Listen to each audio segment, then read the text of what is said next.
Intenția mea de la bun început a fost de a vedea în ce măsură unele discuții cu privire la sens, așa cum s-au dus în spațiul filozofiei, se deschid către teologie, către cercetarea sau gândirea teologică. Chiar aceasta a fost ideea cu care am plecat la drum. Având în vedere că multe cercetări de natură filozofică sunt destul de severe, specioase și ne putem gândi că n-ar putea să ofere, să spunem, această deschidere către filologie, către teologie, către alte zone. Ori, cred că lucrurile nu stau așa, însă trebuie să avem în atenție, să spunem, într-o manieră mai, cumva mai liberă, o serie de texte de natură filozofică. N-am să discut despre sens în genere, nici nu știu cum s-ar putea face lucrul acesta, cred că este imposibil până la urmă. De regulă sunt perspective și fiecare om își alege o perspectivă, logică sau lingvistică sau de altă natură. Și am zis că ar fi bine dacă aș avea în atenție până la urmă o idee sau o propoziție, o chestiune. Și m-am gândit să am în vedere ideea sensului vieții.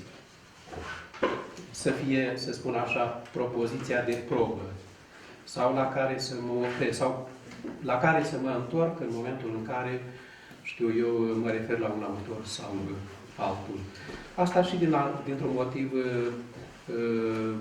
cum să spun, simplu. Până la urmă, cred că ne dăm seama cu toții, sensul este sens cu privire la ceva, sensul la ceva.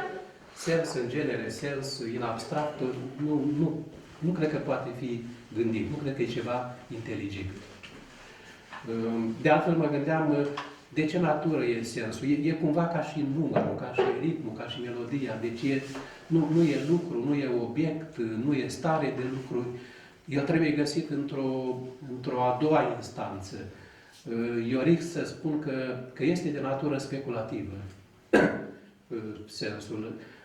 Într-un înțeles pe care Cicero l-a sesizat foarte bine. El, când folosea acest termen, speculație, speculativ, spunea că dacă privim speculativ ceva, îl vedem așa cum este, în realitatea lui, în forma lui concretă, dar în același timp, în mintea noastră, vedem și fie limitele lui de existență, fie ceva care este esențial, fie forma lui ideală. Și în momentul în care vezi și realitatea lui, și idealitatea lui, atunci privirea este speculativă. Ori sensul e de natură speculativă, pentru că noi, de fapt, când vorbim despre sens, ne gândim la ce? Sensul unor spuse, sensul unor gânduri sau idei, sensul unor fapte, sensul unor secvențe din viață, unor evenimente, sensul unei vieți, sensul a ceva. Cu privire la sens, am spune accepțiunea sensului, nu accepțiunea ale sensului. Dacă spunem sensuri ale sensului. Deci, oricum e ceva de natură, cum se comportă un gen de idealitate, are ceva spectral această noțiune. Nu avem în față un lucru. Bine, și cu privire la lucruri, chestiunile sunt mai complicate, nu? Că dacă ținem cont de lecția lui Kant și cea lui Husserl, nici cu privire la acestea nu putem spune că le avem sau le putem percepe în ele însele. În sfârșit. De aceea am zis că este bine să am în vedere de regulă o propoziție, cea cu privire la sensul vieții. Dacă viața are sens, dacă nu are sens, când se afirmă sub ce supoziții, motivații, cu ce argumente, când se neagă iarăși, cu ce argumente, cu ce motivații. Și mai ales că chestiunile acestea pe care noi le avem ușor la îndemână, sensul unor spuse, al unor gânduri sau idei, al unor fapte, toate acestea până la urmă au nevoie de un context. Ele fac parte din viață. Au ele însele o formă de viață, dar fac parte din viață nu numai că fac parte din viață, o și refac, o și constituie, încât Dilta avea cumva dreptate că fără acest context sau acest mediu al vieții, e foarte greu să ai în vedere sensul a ceva. Nu întâmplător, noi spunem, e aproape, cum să spun, un reflex. Dacă vrei să ai sensul a ceva, trebuie să vezi contextul. Fără un context, fără un orizont, fără un mediu, fără un, cum să spun, ceva unde ai, nu întregul, dar ceva care are o formă de viață, nu poți să vorbești despre un sens.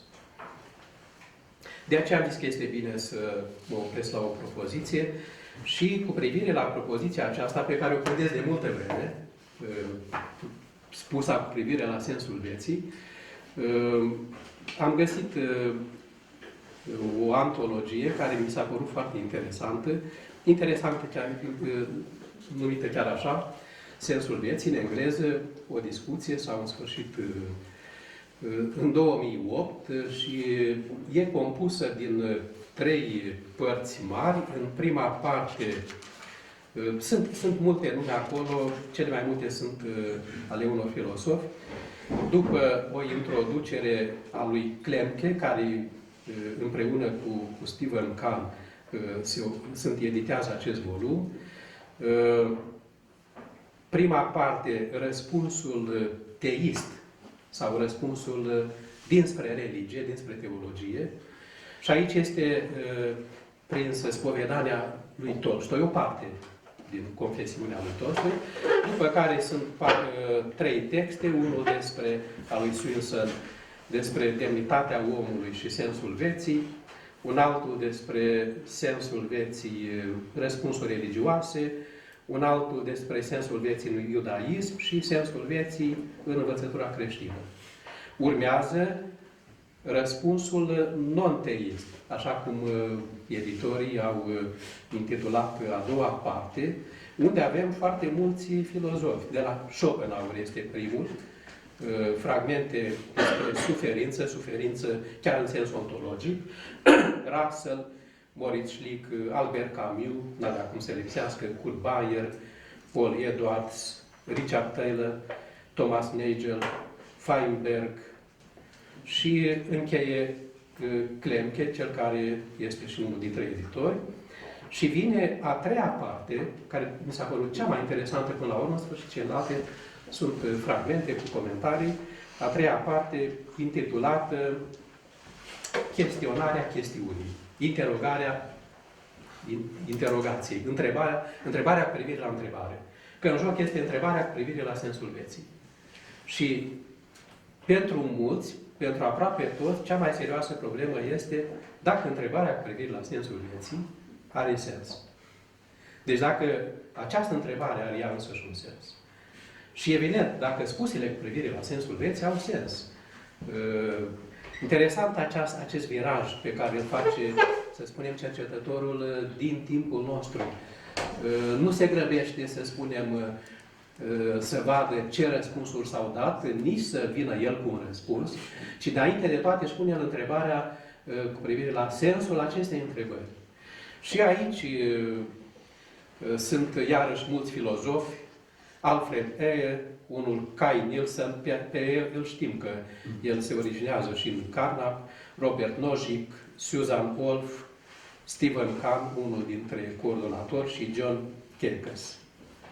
Și John Wisdom, la fel John Wisdom, la care am să mă refer puțin, sensurile întrebării cu privire la sensul vieții. Încât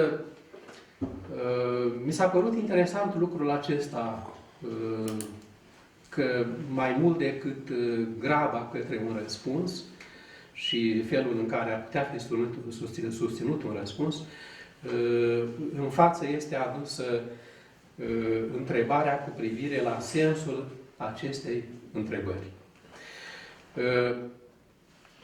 Autorii care au în vedere sensul întrebării, cu privire la sensul vieții, se mișcă de regulă între două limite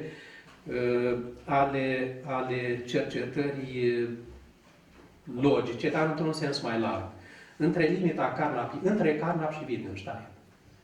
De aceea, Am să revin un pic la câteva locuri din Carnap și Wittgenstein, pe care ei le frecventează și care apar interesante. Sunt ca două limite importante pentru ceea ce am putea numi, să spunem, interpretare logică, deși știm bine, Wittgenstein nu face doar o interpretare logică a limbajului.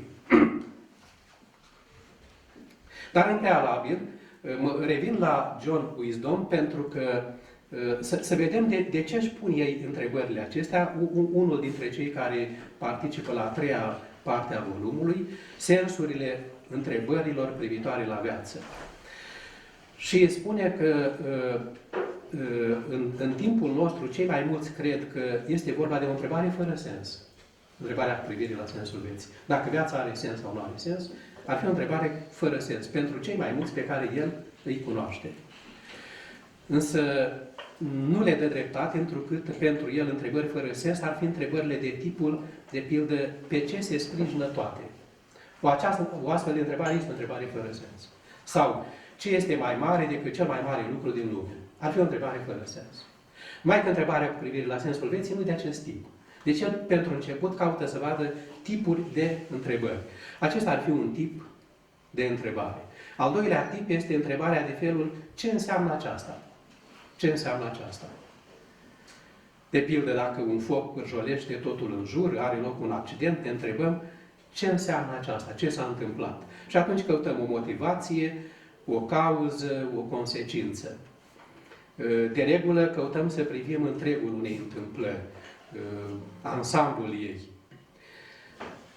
A nu putea răspunde la o astfel de întrebare nu înseamnă că nu are sens. Mulți care spun că întrebarea cu privire la sensul vieții nu are sens, mizează pe argumentul acesta, că nu se poate răspunde convingător.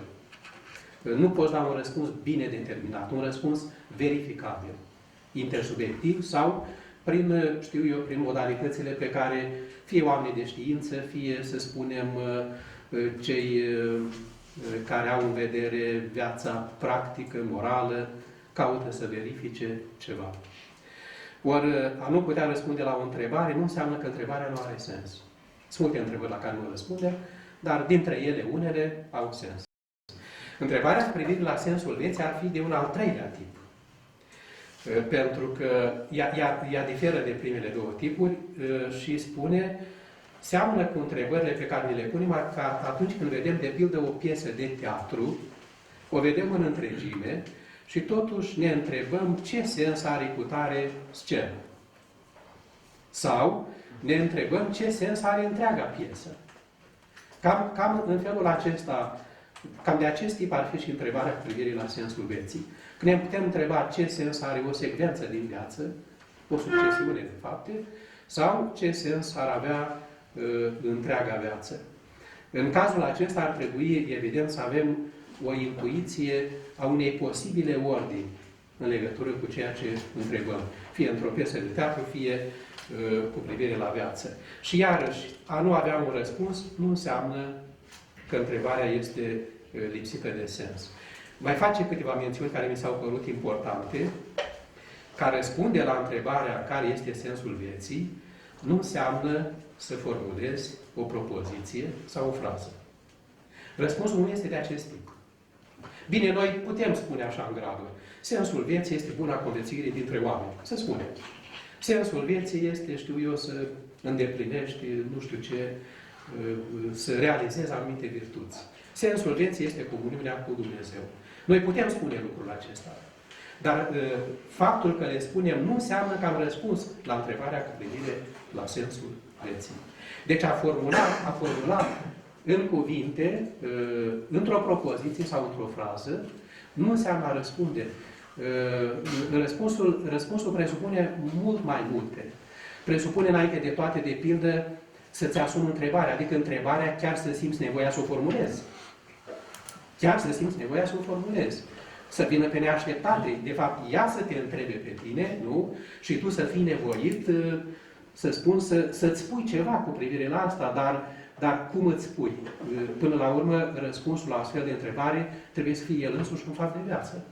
Răspunsul îl dai printr-o atitudine față de viață sau printr-un simț al vieții sau printr-un mod în care îți asumi viața. Deci nu are cum să fie o propoziție sau o frază. Deși noi știm multe răspunsuri, multe propoziții, nu? Care ne apar ca răspunsuri la această întrebare. Asta mi s-a părut foarte, foarte important. Eu cred că de aceea multora întrebarea cu privire la sensul vieții le apare absurdă, fără sens. Nu neapărat pentru că nu se poate da un răspuns, ci pentru că răspunsul este de cu totul alt tip. Și întrebarea este de alt tip decât întrebările noastre, să spunem, obișnuite, chiar decât cele științifice, decât cele verificabile, dar și răspunsul este de alt tip.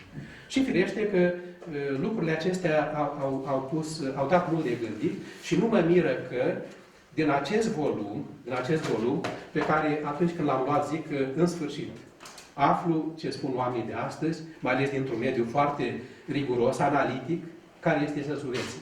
Nu afli nimic în privința aceasta.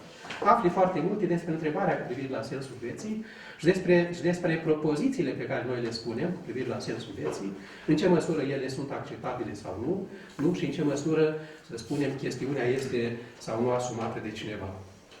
Acum, problema aceasta a sensului vieții, indiscutabil interesează și pe filozofi, și pe filologi, și pe teologi. Nu știu pe cine n-ar interesa.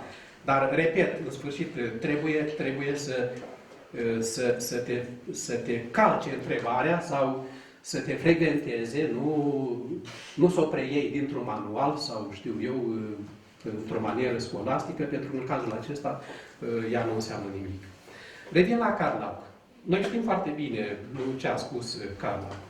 Dar e interesant că, din ce spune el, câteva chestiuni, deși par, repet, foarte severe din punct de vedere logic sau analitic, ele fac semne către teologie sau indiscutabil către filologie. De altfel, el a fost atras înainte de toate de limba latină, de sintaxă, de filologie și după aceea a avut, să spunem, cercetări de natură filosofică.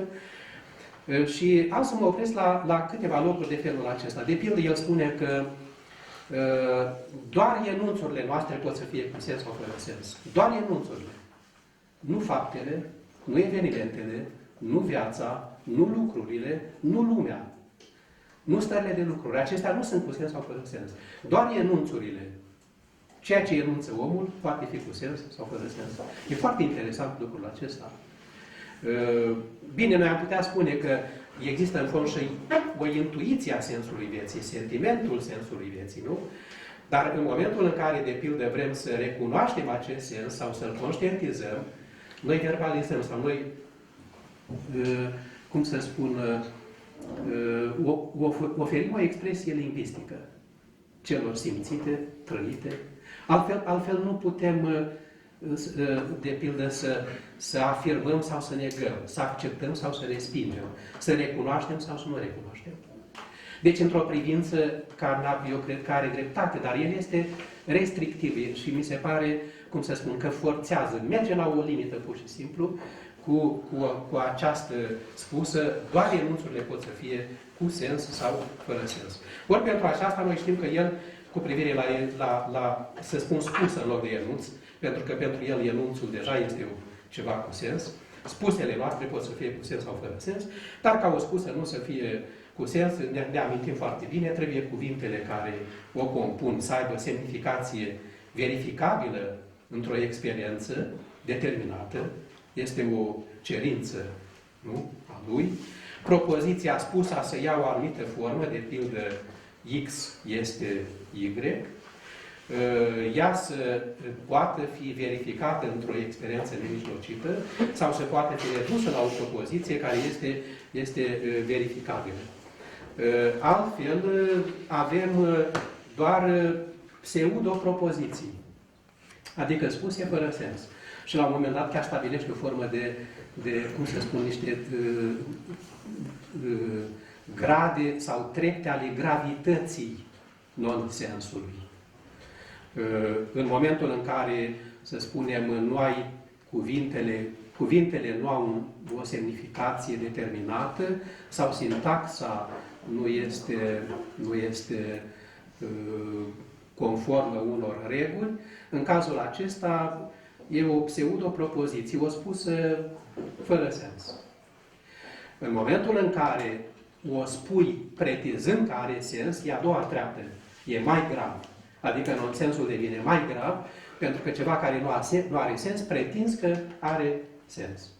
Și gravitatea maximă se atinge atunci când, într-o astfel de spusă, termenii se contrazic flagrant și total.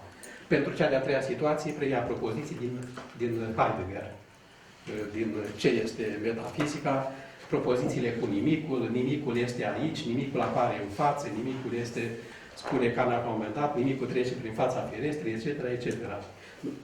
Astea ar fi, să spunem, gravitatea maximă în producerea non-sensului. Acum, ce e interesant, că face și câteva referințe la teologie. Consideră că în filozofie, mai ales în metafizică și în teologie, intervin foarte mulți termeni fără semnificație. Principiu, Dumnezeu, idee, absolut, necondiționat, infinit, ființă, neființă, lucru în sine, inclusiv viață. Inclusiv viață. Încât pentru Carnap, de pildă, spusa viața are sens, dar și spusa viața nu are sens, sunt lipsite de sens. Deci nu trebuie să ne mai gândim la sensul vieții, ci la faptul că spusele care preiau termenul viață, indeterminat semantic, din acest motiv, spusele acestea sunt lipsite de sens. La fel, și Dumnezeu este un termen indeterminat semantic pentru Carnap. Acum stau și mă gândesc. Ce înseamnă pentru el să aibă o semnificație? Să fie verificabil într-o experiență determinată, precum cea, să spunem, din fizică. Ori în privința asta are dreptate, că nici viața, nici Dumnezeu, nici altceva nu poți determina semantic ca într-o experiență într-un laborator al unui fizician. Deci el într-un fel are dreptate, deși vedeți că vorbește, pare să vorbească un fel de răutate. Sau în sfârșit pare să vorbească, cum să spun,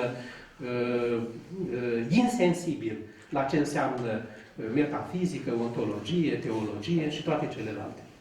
Dacă discursul teologic și cel metafizic au totuși vreun rost, ele îl au atunci când exprimă sentimentul vieții. Ele pot să exprime sentimentul vieții. Însă cel mai bine exprimă sentimentul vieții literatura. Ar fi pe locul 2 teologia și cel mai prost exprimă sentimentul vieții metafizica. De ce? Metafizica insistă foarte mult pe termen indeterminat semantic și pretinde mereu că propozițiile ei au sens, încât nonsensul este comis constant. Acum mă întreb, un astfel de autor se deschide către teologie? Eu cred că da. Eu cred că da și este important prin cel puțin anumite chestiuni. E adevărat că noi trebuie să știm exact la ce se referă el. Cred că lucrul cel mai important din toate analizele lui este felul în care el delimitează experiența. El nu vorbește de pildă despre experiența religioasă, experiența estetică, experiența filozofică, adică nu are în vedere aceste forme de sensibilitate. Și atunci, pentru el, experiența este cea pozitivă, este cea pe care omul de știință poate să o facă în condiții foarte bine stabilite, metodic și să fie ceva verificabil intersubiectiv. Obiectiv, spune el. Nu?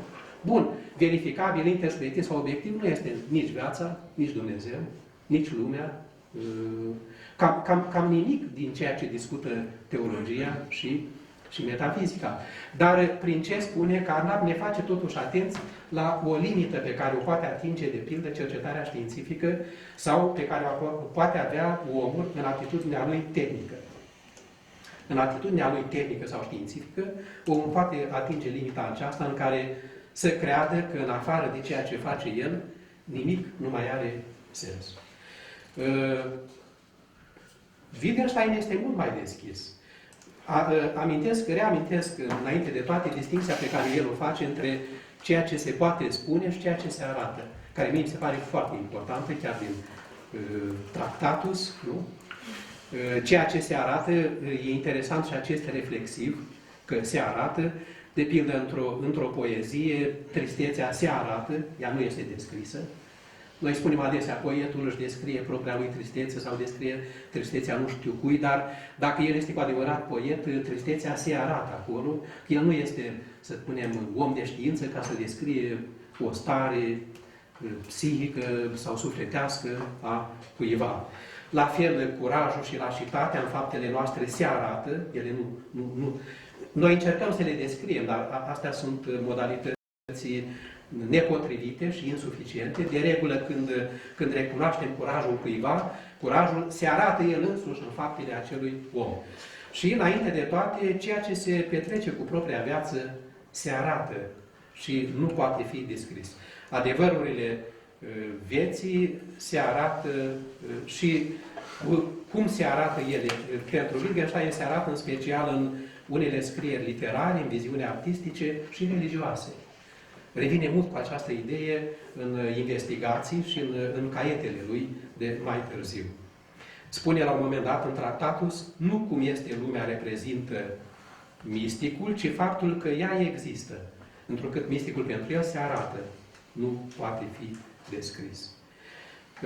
În prealabil spune, există, bineînțeles, inexprimabilul. Este ceea ce se arată, este misticul.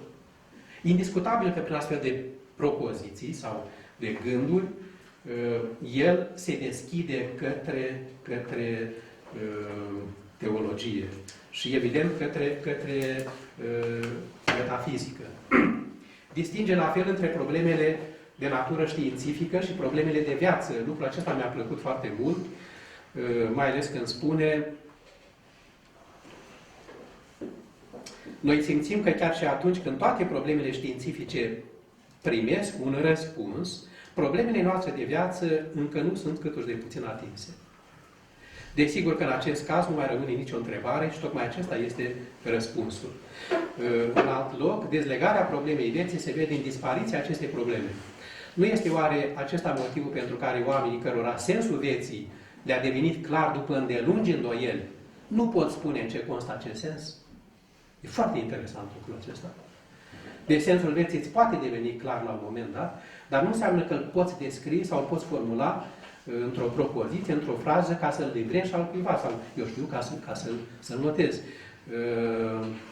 Nu pot, deci acești oameni nu pot spune în ce constă acest sens. Ceea ce înseamnă că el nu poate fi descris într-o manieră, să spunem, științifică. Nu poate fi determinat, nu poate fi exprimat riguros, logic, dar el se poate arăta. Și, în sfârșit, cunoaștem foarte bine toate situațiile de limbaj pe care el le discută, le numește jocuri de limbaj sau o altă formulă care mie îmi place mult mai mult, forme de viață. Acele jocuri de limbaj, pentru el sunt de fapt forme de viață, în care el vede cum spusele noastre lucrează. Și după cum spusele noastre lucrează, fiecare spusă într-o formă de viață poate avea sens sau nu. Încât, pentru Wittgenstein, care este mult mai deschis decât Carnap, adică, în sfârșit, mai deschis, probabil are în atenție cu o altă sensibilitate lumea vieții, pentru el propoziția viața are sens, poate avea sens. Unde? Într-un joc de limbaj sau într-o formă de viață. Dacă acolo propoziția respectivă lucrează bine, ce înseamnă să lucreze bine pentru Wittgenstein? Să se lege de o credință, să aibă efecte, să devină eficientă, să-și aibă auditoriul, adică cel care o spune să fie spus al lui, să fie spusă cuiva care o poate recepta, care o poate auzi, și în felul acesta propoziția poate avea sens. Problema este că și propoziția și negația ei, viața nu are sens, într-un joc de limbaj potrivit ei, are sens. Asta e foarte, foarte, foarte interesant. Deci, pentru Wittgenstein, o propoziție luată în sine nu spune nimic. Nu are nici sens, nici non-sens. Este indeterminată din punct de vedere semantic. Trebuie neapărat să o vedem la lucru, într-o formă de viață, într-un joc de limbaj, legând-o de intenții, de credințe, mai ales de efecte. Insistă foarte mult pe aspectul acesta, cum lucrează propoziția spusă, cuvintele, ce fac ele, care este puterea lor de a lucra, efectele lor, ce pot trezi în sufletul cuiva, imagini în mintea cuiva. Și în felul acesta ele câștigă sau nu un sens, dobândesc sau nu un sens. Ceea ce înseamnă că o propoziție poate să fie indeterminată în privința sensului, poate să aibă sens, poate să nu aibă sens. Lucrul ăsta mi s-a părut extraordinar. Ca să vezi, cum să spun, propoziția luptând singură pentru un sens, dacă dorește un sens, în momentul în care nu mai lucrează pentru un sens, nu mai poate, nu mai este activă sau nu mai are un potențial în privința aceasta, ea își pierde sensul, poate să devină indeterminată, nu ca și cum ar intra într-un fel de somnolență. Lucrul este formidabil. Încât nimic nu trebuie luat, în primă instanță, de la sine înțeles. Spune într-un fragment din investigații filosofice. Nimic nu trebuie luat de la sine înțeles.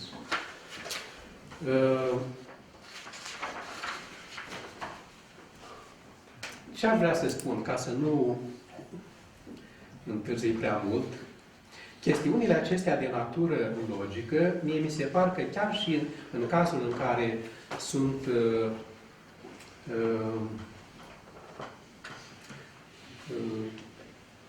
aduse într-o manieră strictă, aproape formală, Carnap este atras de analize formale. Deci, într-o manieră formală, foarte riguroasă. Ele încă se pot deschide către, să spunem, hermeneutică, metafizică, teologie, dacă știm cum să le privim. Și dacă înțelegem că autorul are în vedere o anumită formă de viață sau o anumită experiență, o anumită situație pe care el o analizează. Adică n-ar trebui să extragem din ce spune el doar cum să spun, obiecțiuni sau negații ale lui cu privire la rest. Că am constatat, lui Carnap mi s-au adus foarte multe obiecțiuni. Ne dăm seama, foarte ușor au venit obiecțiunile din partea celor care fac hermeneutică, ontologie, antropologie, teologie. Însă el nu este chiar atât de vinovat pe când pare. El este foarte atent la analizele de natură formală pe care le face și constată în legătură cu aceste anumite situații. Într-adevăr, dacă s-ar referi și s-ar exprima, să spunem, explicit cu privire la o altă experiență, atunci trebuie să o avem în vedere. Ca să ajung și la interpretarea teologică, eu cred că între aceste analize foarte stricte sau exigente, probabil cele mai exigente din filozofie, ele sunt în logica formală, în logica matematică astăzi. În analizele logice sunt cele mai exigente, mai, cum să spun, specioase, restrictive, din câte știm, în filozofie. Relația lor cu gândirea teologică o realizează foarte bine hermeneutica. Eu cred că discuțiile pe terenul hermeneuticii sunt cele care pot media, să spunem, între filosofie și lingvistică, între filosofie și teologie, între filosofie și arte. Mai ales că există preocupări hermeneutice în toate aceste domenii. De aceea, în continuare, am să mă opresc un pic la rolul acesta mediator pe care exercițiul hermeneutic îl are pentru buna deschidere a logicii sau a filozofiei către teologie și invers, a teologiei către filosofie. Înainte de toate, printr-o analiză sau printr-o reflexie hermeneutică, spusele noastre și, evident, stările de lucru la care ne referim, le scoatem din regimul lor naiv sau natural, comun, și le trecem într-un regim reflexiv. Pentru că adesea spusele noastre rămân într-un regim naiv sau natural. Adică ele țin adesea de atitudinea noastră naturală. Expresia, știți că a fost folosită foarte mult de Husserl. Și Husserl constată că și omul de știință adesea rămâne prizonierul atitudinii naturale. Nu reflectează asupra propriilor idei sau propoziții. Nu caută să vadă care sunt, de pildă, supozițiile pe care el le antrenează fără să-și dea seama. Care sunt credințele pe care respectiva idee le duce cu sine. Nu caută să vadă limitele logice sau de altă natură ale spuselor lui. Dacă sunt anumite cerințe respectate sau nu, de comunicare, de înțelegere. Și în măsura aceasta, vorbirea rămâne într-un regim, să spunem, natural, comun sau naiv. Ori exercițiul hermeneutic poate să ne scoată din acest regim natural sau comun.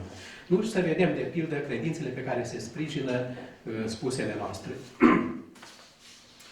În al doilea rând, chestiunile de natură hermeneutică, nu de la Dilthey și până la Gadamer și până și mai departe, au în vedere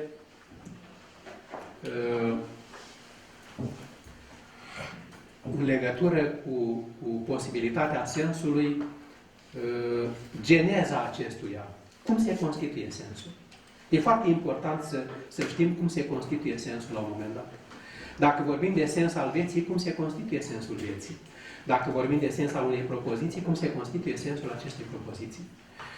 Pentru că nu ne dăm seama, și cred că Wittgenstein este elocvent în privința aceasta, nu putem vorbi de un sens dat ca atare în sine. Lucrul acesta mi-a plăcut să-l aflu și în câteva pagini ale Părintelui Stăniloae, de aceea am adus volumul cu mine, pentru că e foarte interesant în câteva pagini unde vine cu o replică la modul cartezian de a gândi, conștientizează anumite cerințe de natură hermeneutică atunci când vorbim despre sensul omului, sensul vieții sau sensul lumii. În al doilea rând, e important faptul că în hermeneutică se are în vedere și o altă manieră de a discuta despre sens. Nietzsche, de pildă, ne aduce în atenție maniera genealogică, foarte importantă, sau cea comprehensivă, prin Dilthey, sau cea fenomenologică, mi se pare foarte importantă. O altă manieră în care, să spunem, se poate fi abordat sensul, inclusiv sensul vieții. Și important este, iarăși, și atenția specială acordată răspunsurilor care se dau, modul în care se constituie aceste răspunsuri. Un singur lucru mai amintesc în legătură cu pasajul acesta pe care hermeneutica îl realizează, cred, foarte bine între filozofie și teologie, că mereu se are în vedere faptul că sensul, dacă se constituie sau dacă poate fi sesizat, el are o natură dialogică. Sensul este posibil numai într-un dialog. Spusa aia aparține lui Gadamer și este, mi se pare, perfect justificată. În afara unui dialog, sensul nu are loc. El nu se poate ivi. Adică el se vește doar în măsura în care dialogul este posibil. Acum, dialogul poate să fie și în mintea aceluiași om. Când singur își pune întrebări și în spațiul acesta interogativ dă posibilitate sensului să se ivească. Sau în dialogul cu celălalt. Sau în dialogul cu lumea, în dialogul cu o limbă. Problema este că în absența unui dialog, eu nu văd cum ar fi posibilă prezența sensului. Și un motiv este cel pe care l-am amintit la bun început. Sensul nu e un lucru, nu e un obiect, nu e ceva. Nu e ceva dat. Nu pot spune că este ceva dat sau de la sine înțeles. Nu? Are această natură speculativă sau comportă o anumită idealitate și atunci spațiul dialogului mi se pare potrivit pentru posibilitatea sau pentru ivirea sensului. În legătură cu aceste chestiuni hermeneutice, am să mă opresc pe scurt la doi autori. Unul este Nietzsche și celălalt este Gadamer. De ce l-amintesc pe Nietzsche? Este primul autor în spațiul european care a folosit expresia sensul vieții. Așa ne spune un cercetător, Volker Gerhardt, care a scris vreo 2 cărți despre Nietzsche. a căutat să vadă cine a folosit expresia sensul vieții și n-a găsit această expresie decât într-un fragment al lui Nietzsche, un fragment din 1875, care a fost prins de Nietzsche în acel text pe care n-a mai reușit să-l ducă la capăt, Noi filologi. El era profesor de filologie atunci, era încă tânăr profesor și războiul lui mare se ducea atunci cu filologii importanți din vremea lui, cu autoritățile mari în filologie și interesant că el folosește expresia sens al vieții, însă până la Nietzsche se foloseau alte expresii. Cale a vieții, drum al vieții, rost al vieții, rațiune a vieții sau viață bună, antici de pildă, viață bună, binele suprem, binele cel mai bun, am găsit sintagma aceasta, dar nu sensul vieții. Nu erau combinate aceste două cuvinte, sens și viață. Explicația celor care cercetează aceste pagini ale Nietzsche este că doar un filolog care era obișnuit să vorbească despre sensul textului, sensul unei scrieri, sensul unei propoziții, a îndrăznit să spună sensul vieții. Dar e interesant ce obiecțiune aduce Nietzsche filologilor din vremea lui ca să pună în joc această sintagmă sensul vieții. El spune că n-ar purta acest război cu filologii dacă n-ar ști că ei sunt cei mai importanți oameni din timpul său. De ce? Pentru că întreaga educație era în mâinile lor. Întreaga educație era în mâinile filologilor. Și spune Nietzsche, filologul, el educă în mod conștient sau fără voia lui, după propriul lui model. Dar sarcina lui este să educe. Dacă sarcina lui este să educe, atunci nu ar trebui să se restrângă la comentarii aride, ci să refacă un întreg mod de viață. Să predea mersul, dansul, vorbirea, cântatul, comportamentul, conversația. Dacă cineva educă și te învață un mod de viață, ar trebui ca el, înainte de toate, să deprindă un mod de viață, adică el să aibă învățat un mod bun de viață. Asta le reproșează. Important este a înțelege viața însăși. Cea mai înaltă profesie de viață a unui popor, a înțelege ce este viața. Nici este tânăr. Mai târziu va avea unele rezerve cu privire la aceste propoziții. Nu e posibil să regăsești sensul unei opere, a unui text, dacă nu intuiești sensul de viață al celor pe care îi exprimă. Foarte interesant. Tot discutăm despre interpretare și traducere. Acest lucru presupune însă ca interpretul să cultive el însuși un mod propriu de viață. Deci nu poate fi un bun interpret al unui text, cineva care nu regăsește în textul un mod de viață și nu este el însuși, n-a cultivat pentru sine un mod de viață. Este o credință timpurie a lui Nietzsche. Ce se întâmplă de obicei? În raportarea la viața proprie, prea puțini oameni se consideră individualități proprii. Doar în 3 forme de existență omul rămâne o individualitate distinctă. Ca filozof, sfânt și artist. Încă mai avea, cum să spun, o anumită admirație pentru figura filozofului la vremea aceasta. Pentru a Sfântului o va păstra mai multă vreme, pentru artist până la sfârșitul vieții. Cel mai adesea omul trăiește ca un punct printre puncte, simplu rezultat a celor de înaintea lui și loc de trecere pentru cei care vin. Savantul bunăoară, aici e filologul luat în atenție, se preocupă de chestiuni care de cele mai multe ori nu au nicio legătură cu sensul vieții. E destul să vezi cu ce își omoară viața un savant. Ce are de a face doctrina greacă despre particule despre care discută el cu sensul vieții?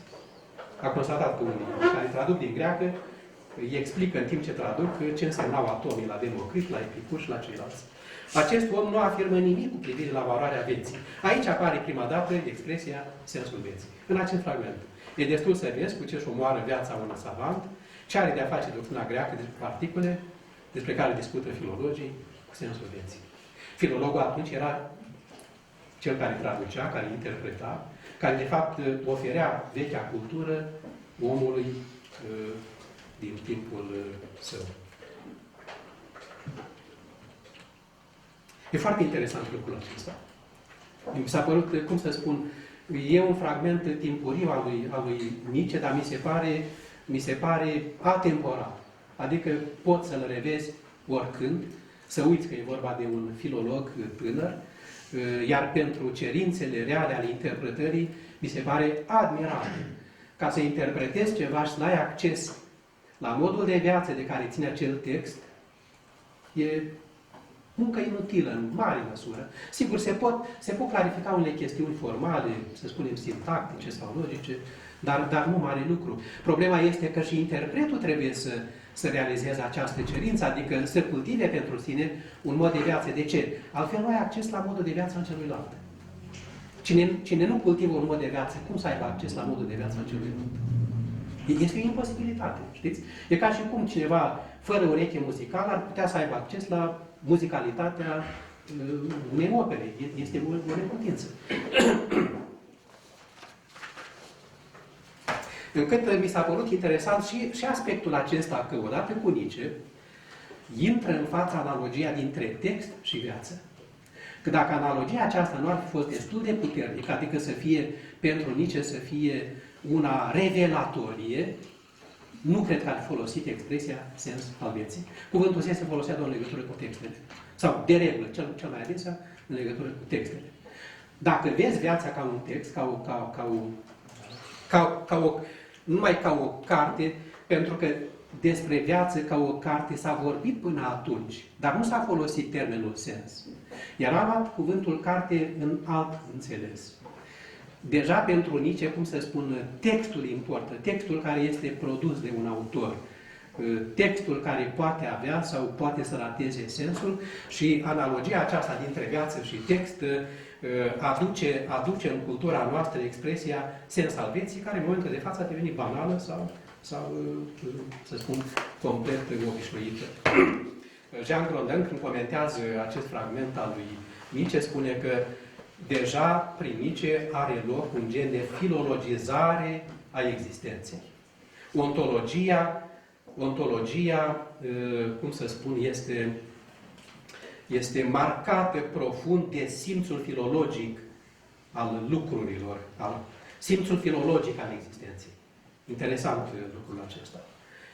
Și pe care noi încă îl păstrăm, mă gândeam la un moment dat, dacă nu cumva, să spun, intrarea în scenă, în forța imaginilor, a imaginii și a imaginilor, ar putea să modifice situația ca atare și firește să ducă la alte, să spun, situații ale sensului vieții. Din Gadamer aș aminti doar atât, că pentru el limba are caracter speculativ și dialogic. Limba înseamnă, cuvântul pentru Gadamer înseamnă, este cuvânt când este dialog, are caracter dialogic și speculativ, spune el însuși, lucrul acesta. Și în felul acesta devine posibil sensul. E foarte interesant acea propoziție pe care eu cred că este o replică la ceva ce a spus în prealabil Heidegger. Ființa ce poate fi înțeleasă este limbaj. Nu? Este la care chiar Gadamer revine de mai multe ori. Ori noi știm că a spus ce a spus Heidegger. Ceea ce este înțeles, riguros vorbind, nu e sensul, ci ființa. El spune, ci ființarea în speță ființa. Deci ceea ce este înțeles, riguros vorbind, este ființa. Gadamer. Ființa ce poate fi înțeleasă este limbaj. Mi se pare o replică evidentă. Evidentă pur și simplu. Dar posibilitatea sensului îl avem prin caracterul profund dialogic al limbii și încă prin ceva, prin faptul, caracterul e speculativ, îl explică în mai multe moduri. Unul ar fi acesta, că chiar și prin limitele ei, limite ale semnificației cuvintelor, ale combinărilor, ale unor reguli gramaticale, o limbă arată mereu dincolo de ceea ce poate spune. Iată cuvintele lui Gadamer.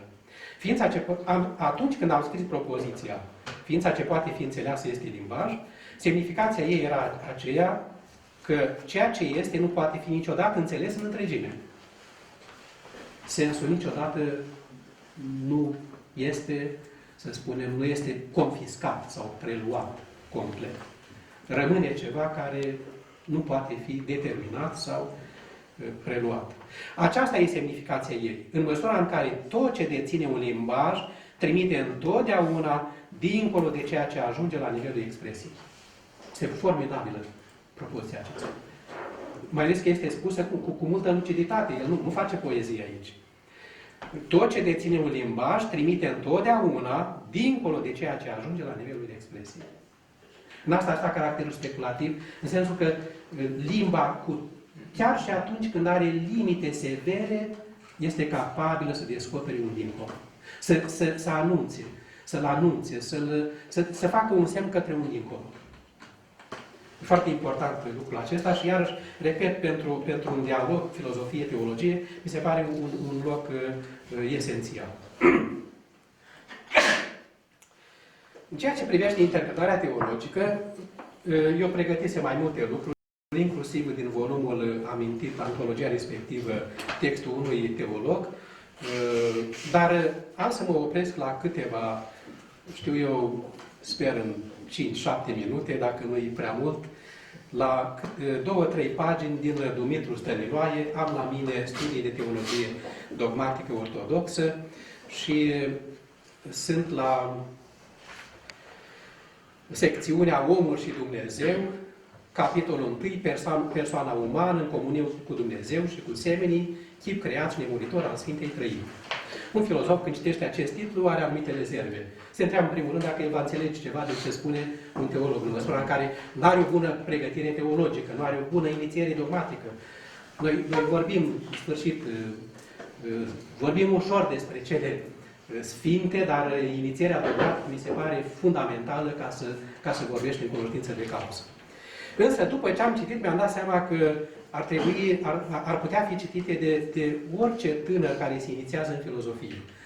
Dumitru Stăniloae, pur și simplu, fără să abuzeze de discursul teologic și de sursele, să spunem, biblice sau patristice, dă o replică foarte frumoasă, în ce sens foarte, cum să spun, foarte amabilă, în același timp constată și măreția gândirii lui Descartes, dar îi dă o replică dinspre patristică. Să vedem replica aceasta. De la bun început, el are în vedere nu omul în genere, nu conștiința în genere, ci persoana. Ceea ce este absolut firesc pentru un teolog.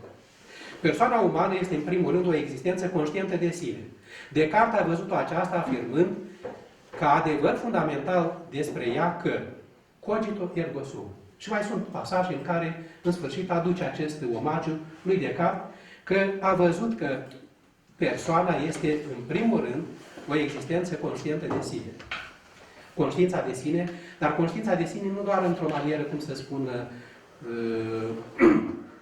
strict carteziană. O să vedem imediat. Pentru că, puțin câte puțin, își face loc replica. Dar fie că înțelegem acest act ca unul de cugetare, fie că înțelegem ca și conștiință de sine, euul nu practică cugetarea fără un conținut. E primul lucru pe care îl constată cu privire la spusa lui Descartes. Așa cum înțelege el lucrurile, Descartes spune bine ceea ce spune, dar acolo ceva concret sau un conținut lipsește.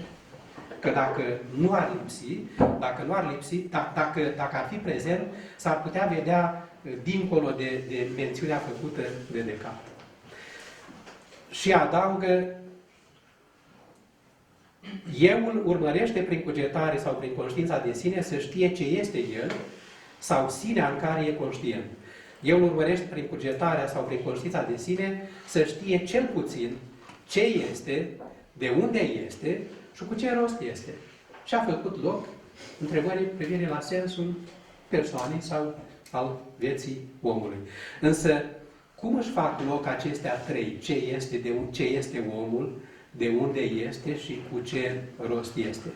Numai în măsura în care acea experiență filosofică făcută de Descartes are și un conținut, adică devine experiența unei persoane. Ceea ce face aici Dumitru Stăniloae, mie îmi sună ca un exercițiu de fenomenologie a experienței personale. Nu are în vedere doar o conștiință, un sine generic sau o conștiință în genere, ci dimpotrivă existența concretă a unei persoane. Omul vrea să știe nu numai cine l-a adus la existență, ci și în ce calitate și în ce scop. Euul personal se simte îndemnat să răspundă la aceste întrebări. Ele sunt implicate în misia și existența lui cugetătoare. Altfel n-ar cugeta. Și face în acest loc, sugerează un lucru pe care îl menționează apoi, și anume că întrebările acestea, ce este, cine este omul, de unde și cu ce sens, sunt întrebări de natură existențială. Alt tip de întrebări. Așa cum am văzut, nu? Că și cei care încearcă printr-o analiză a limbajului să ne spună. Sunt altfel de întrebări și atunci ele trebuie recunoscute în regimul lor existențial și nici de cum în unul strict logic.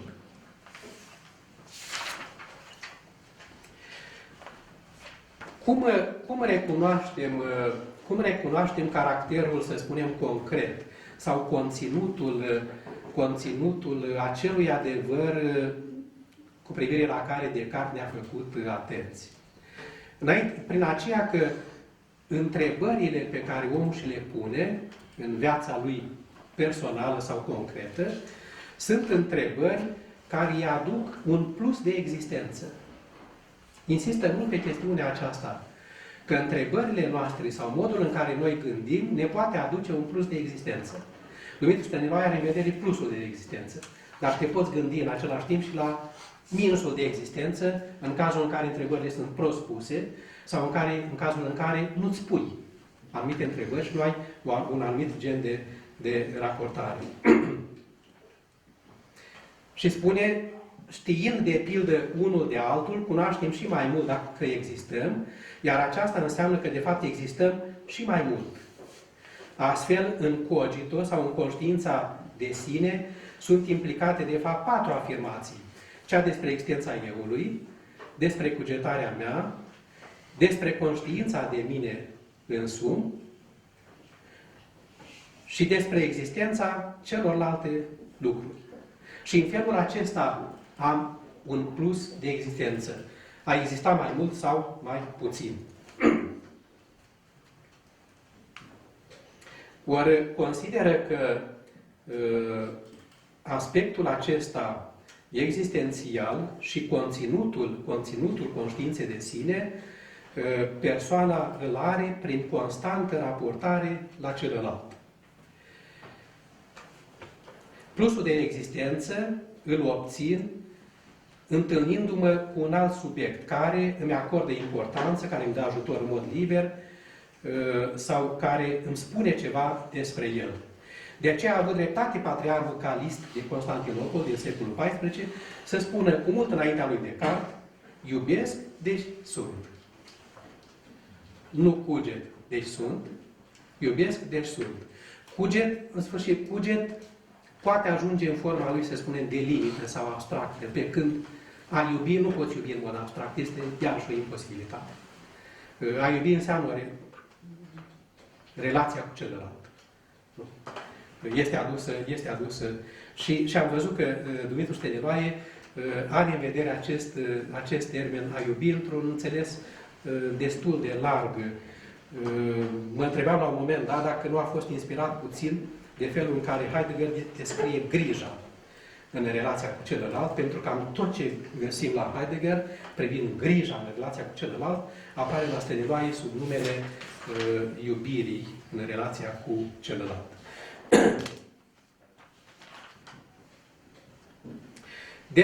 Despre relația cu celălalt și plusul de existență, face o precizare care are un caracter paradoxal și apofatic. Paradoxul omului, spune, urcă astfel la treapta supremă. El este creatură, dar o creatură făcută subiectul vieții dumnezeiești. Creatură îndumnezeită. Adâncirea persoanei umane se află în infinitatea lui Dumnezeu, din ea își soarbă bogăția întregii infinități. Și revine apoi la chestiunea Nu, care ar fi pentru om sensul vieții. Sensul vieții pentru om nu trebuie spus sau nu-l poți formula direct, iarăși un lucru pe care îl conștientizează bine, dar și îl poate, omul și îl poate, să spun, regăsi în maniera aceasta personală în comunia de credință cu celălalt și cu Dumnezeu. Deci aici trebuie să-și recunoască sau să simtă, să regăsească sensul vieții. Cât privește sensul lumii, mai amintesc doar lucrul acesta, va spune că lucrurile și lumea au sens doar în măsura în care se deschide experiența omului. Iată un lucru neașteptat și prin care îl duc Stăniloae, cum să spun, parcă reia o chestiune deja bine cunoscută în hermeneutica și în analiza limbajului. Lucrurile ca atare nu au un sens. Lumea ca atare, dacă o luăm în accepțiune fizică, nu are un sens. Fizicienii vorbesc de pildă despre sensul timpului, dar nu este vorba de un sens. Iau în vedere direcția unor treceri, o trecere, pur și simplu. În momentul de față nu mai vorbește nimeni cu certitudine despre trecerea dinspre trecut către viitor, pentru că noile cercetări fizice și astrofizice au lăsat în urmă și această, să spunea, ceea ce se numea sens în privința aceasta. Pot vorbi despre o orientare, să spunem, o direcție, dar nu un sens. Omul de știință nu poate folosi în manieră științifică, în fizică, în chimie, în biologie, cuvântul sens. N-are cum să-l folosească. Și ei înțeleg foarte bine lucrul acesta. Încât dacă un om de știință va spune că lumea nu are sens, el are perfectă dreptate, adică științific, fizic, chimic sau biologic, nu poți recunoaște un sens. Dumitru Stăniloae spune foarte deschis. Deci dacă nu luăm în calcul faptul că lumea este creație a lui Dumnezeu și în dialog cu Dumnezeu, sau lumea se face prezentă în experiența omului, se deschide omului și în dialog cu omul, nimic nu are sens. Este foarte important lucrul acesta. Iarăși ne revenim la Carla, pentru care sensul se explicitează și se recunoaște într-un enunț. Ori lucrul acesta, de fapt, a fost foarte bine enunțat de Heidegger, acel paragraf 32, unde spune că doar omul, Daseinul, în deschiderea lui, este cu sens sau fără sens. Stăniloae spune la fel. Deci, dacă facem abstracție de Dumnezeu Creator și dialogul cu lumea și cu omul, de om deschis către celălalt, în dialog cu sine, cu celălalt și cu Dumnezeu, nimic nu are sens. Mă opresc aici și nu mai știu dacă mai este timp pentru unele întrebări. Mulțumim foarte mult, vom face timp pentru niște întrebări.